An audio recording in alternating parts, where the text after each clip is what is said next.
Sir Mulugu జిల్లాలో మొన్న encounter జరిగింది కదా! సో, అది ఫేకు అనే విషయం తెలిసింది. సో, దీనివల్ల అసలు పోలీసులకి ఏమన్నా శిక్ష పడే అవకాశం ఉంటుందా? ఇది కోర్టులో కేస్ కూడా వేశారు అన్న విషయం తెలిసింది. సో, దీని గురించి ఏంటి సార్? మొన్న ములుగు ఆహ్, జిల్లాలో ఏటూరు నాగారం దగ్గర చలపాక అనే హ్మ్. ఏరియాలో మావోయిస్టులకి, గ్రే హౌండ్స్ పోలీసులకి మధ్య జరిగిన ఎన్కౌంటర్‌లో 7 మంది మావోయిస్టులు చనిపోయారు. ఇప్పటివరకు రేవంత్ రెడ్డి వచ్చిన తర్వాత 16 మంది మావోయిస్టులు 3 సార్లు ఎన్కౌంటర్‌లు జరిగాయి. 3 సార్లు 16 మంది చనిపోయారు.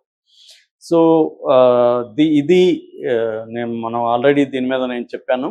హ్మ్. సో, ఈ 7 మందికి మత్తు పదార్థాలిచ్చి వాళ్ళ ఆహారంలో ఆహ్, దాని ద్వారా వాళ్ళు మత్తులోకి వెళ్ళినాక వాళ్ళని పట్టుకొని పోలీసులు చంపేశారని పౌర హక్కుల సంఘం నిజ నిర్ధారణ కమిటీ ప్రకటించింది.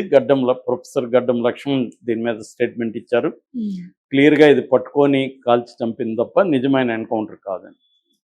అయితే దాని మీద ఇప్పుడు అందులో మృతుల్లో ఒకరైన మల్లయ్య వాళ్ళ భార్య కాలువల ఐలమ్మ అనే ఆమె హైకోర్టులో లంచ్ మోషన్ పిటిషన్ దాఖలు చేసింది. అందులో ఆమె ఏం చెప్తుందంటే, నా భర్తను చూసుకోవడానికి కూడా వాళ్ళు అనుమతి ఇవ్వలేదు. నేను ఎస్పీకి కూడా లెటర్ రాశాను, కానీ నన్ను పర్మిషన్ ఇవ్వలేదు.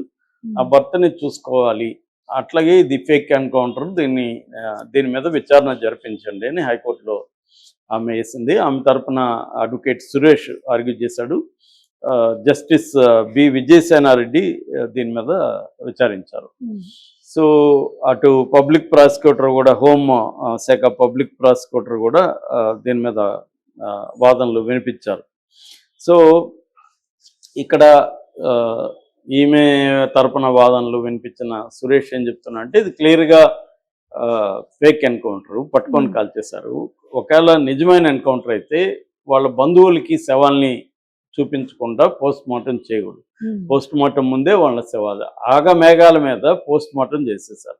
పోస్ట్ మార్టం చేయకముందే వీళ్ళు టెలిగ్రాములు ఇచ్చి వాళ్ళకి చెప్పారు, మేము మా వాళ్ళని చూసుకోవాలి, నా భర్తను చూసుకోవాలి, నేను ఎస్పీకి ఫోన్ చేసింది, అన్నీ చేసినా కూడా వీళ్ళని అలో చేయకుండా చేయడంలో ఆంతర్యం ఏంటి అనేది వీళ్ళు మాట్లాడితే, అక్కడ గవర్నమెంట్ లీడర్ ఆయన ఏం మాట్లాడారంటే, ఇది మామూలుగా వాళ్ళ అడవుల్లో కూంబింగ్ జరుగుతుంటే తారసపడ్డారు, వీళ్ళు లొంగిపోమని హెచ్చరిస్తే వాళ్ళు కాల్పులు జరిపారు.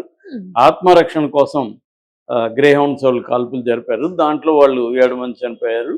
సో, తర్వాత ఎప్పుడైతే ఎన్కౌంటర్ జరిగిందో ఇమ్మీడియట్గా కాకతీయ మెడికల్ కాలేజ్ నుంచి ఒక ఫోరెన్సిక్ టీముని పిలిపించారు. ఆ ఫోరెన్సిక్ టీము వచ్చింది, పోస్ట్ మార్టం చేశారు.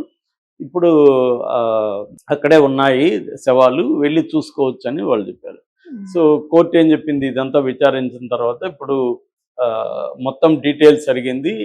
ఎవరెవరు పోస్ట్ మార్టం చేశారో వీడియో తీసారా లేదా, వీడియో ఫుటేజీ ఇవ్వండి, అట్లాగే ఎవరైనా బంధువులు అడిగితే శవాల్ని చూపించండి అనేది చెప్పింది. మంగళవారానికి వాయిదా వేసింది. ఇలాంటి కేసు ఇందులో ఏం జరుగుతుంది అనేది మనం ఖచ్చితంగా చెప్పలేము. నాకు తెలిసి గతంలో ఇలాంటివి చాలా చాలా చాలా జరిగాయి. ఎందుకంటే జనరల్గా 99% ఎన్కౌంటర్లన్నీ కూడా పోలీసులు చేసే ఫేక్ ఎన్కౌంటర్.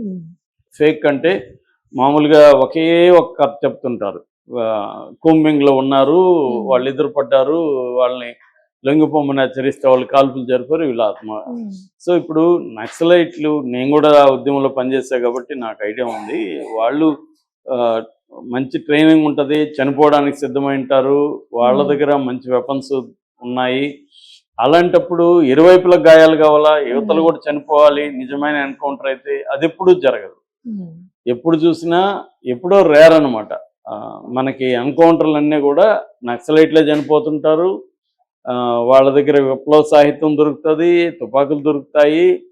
ఇదే కథ నేను 30 ఏళ్ళుగా వింటున్నా. సేమ్ స్టోరీ చెప్తారు. వీళ్ళు కూంబింగ్ వెళ్ళారంట, వాళ్ళు కనబడ్డారంట, వీళ్ళు లొంగిపోమన్నారంట, వాళ్ళు కాల్పులు జరిపారంట, వీళ్ళు ఆత్మరక్షణ కోసం కాల్పులు జరిపారంట, ఇన్ని శవాలు దొరికాయి, ఇంత సాహిత్యం దొరికింది, కిట్లలో ఇదే కథ నడుస్తూ ఉంది. ఇక్కడ క్లియర్గా ఏంటంటే, నక్సలైట్లను నెక్స్ట్ 2026 మార్చి లోపల మావోయిస్టులని కంప్లీట్గా నిర్మూలిస్తానని అమిత్ షా ప్రకటించాడు ఈ మధ్యన. అందుకని వాళ్ళు అన్ని రాష్ట్రాల పోలీసు మీద తీవ్ర ఒత్తిడి ఉంది మావోయిస్టులు ఉన్న ప్రాంతాల్లో. అంటే అమిత్ షా చెప్పాడు కాబట్టి ఈ లోపల చంపేయాలంటే మీరు ఏమన్నా చేయండి, మాకు రిజల్ట్ కావాలా అన్న పద్ధతిలో.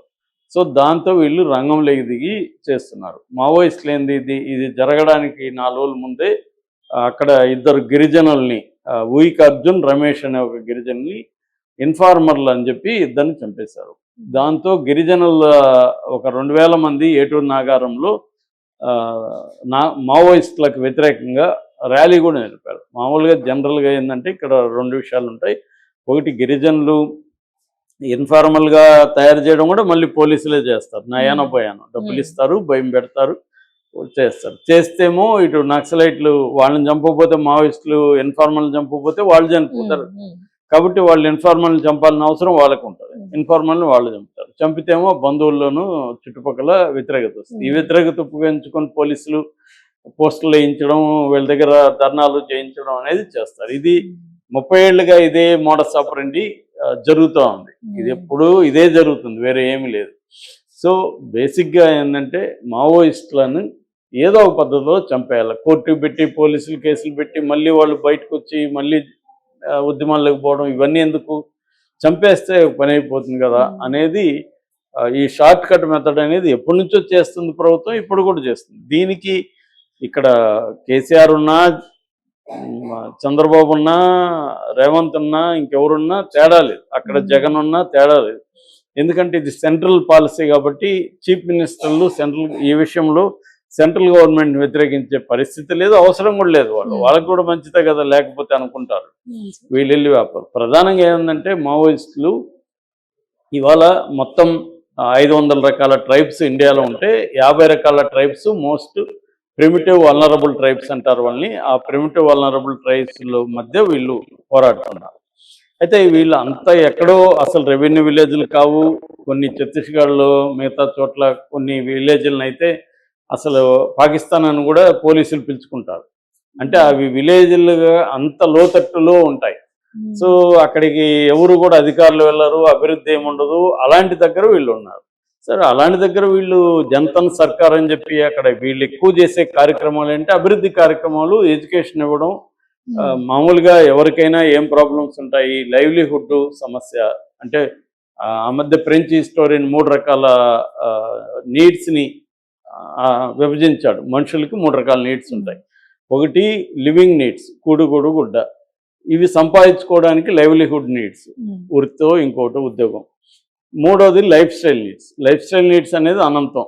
అది ఎంతన్నా నీకు ₹1,00,000 కారు ఉంది, ఒక 50 కోట్ల కారు కూడా ఉంది, కాబట్టి దానికి అనంతమైంది. కానీ ఇవి బేసిక్ లివింగ్ నీడ్స్ బేసిక్. ఈ లివింగ్ నీడ్స్ సంబంధించి, లైవ్లీహుడ్ నీడ్స్ సంబంధించి మావోయిస్టులు అక్కడ పనిచేస్తున్నారు. అంటే వాళ్ళు పిల్లలకి వీళ్ళు టీచ్ చేస్తున్నారు, వాళ్ళకి మెడికల్గా వాళ్ళకి హెల్ప్ చేస్తున్నారు, వాళ్ళకి వ్యవసాయానికి సంబంధించి హెల్ప్లు చేస్తున్నారు. రోడ్లు, ఎలా చెరువులు తవ్వించడం, ఇట్లాంటి గవర్నమెంట్ చేయాలని పని మావోయిస్టులు జనతన్ సర్కార్ పేరుతో చేస్తుంది. దానివల్ల గవర్నమెంట్కి కూడా మంచిదే కదా, ప్రజలకి మేలే కదా మావోయిస్టులు చేస్తున్నారు అనే అభిప్రాయం చాలా మందికి వస్తుంది. కానీ అక్కడ ఏంటంటే మన ఫారెస్ట్లలోనే ఎక్కువ పరిశ్రమలు ఉంటాయి. వెదురు పరిశ్రమ కావచ్చు, మైన్స్ కావచ్చు, ఇలాంటి అనేక పరిశ్రమలు, పెద్ద పెద్ద ఇండస్ట్రీస్ అక్కడే ఉంటాయి. దీని వెనక కార్పొరేషన్స్ ఉంటాయి. వీళ్ళకి మావోయిస్టులతో ఇబ్బంది అక్కడ. సో అందువల్ల మావోయిస్ట్ లేకపోతే వీళ్ళు నీట్గా అక్కడ వ్యాపారం చేసుకోవచ్చు. అందుకని గవర్నమెంట్ మీద ప్రెజర్ వస్తుంది ఆ మావోయిస్టులు క్లియర్ చేయమని. సో మావోయిస్టులు ఇటువంటి ఒక అతిపెద్ద ఆర్మీతో పోరాడే పరిస్థితి ఉందా మావోయిస్టులకి? లేదు. ఇప్పటికి కూడా వాళ్ళు ప్రిమిటివ్గా ఆయుధాలు పట్టుకొని ప్రిమిటివ్గా చేయాల్సింది.